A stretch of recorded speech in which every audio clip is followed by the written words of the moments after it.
This is Garrett with ULA Equipment, and if you've removed your frame stay from your circuit on accident, have no fear, we're going to teach you how to replace it. The first step of removing the frame stay is undoing the Velcro and the pull tab that houses the frame.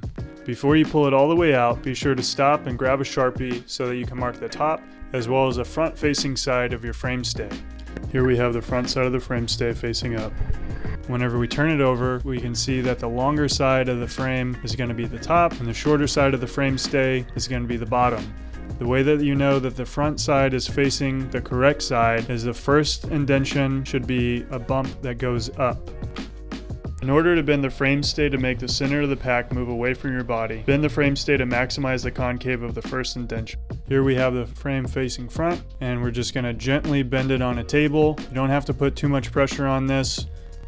And if you want the center of the pack to move towards your body, maximize the bottom concave on the back side of the frame. Now we have the frame stay with the back facing us and the front facing away, and we're going to go ahead and maximize that bottom concave the same way we did the last step. And to put the frame stay back into place, here we have the front facing up. We're going to put it into the sleeve, replace the sleeve. This is going to take a little bit of effort, then Velcro it, and you're all done.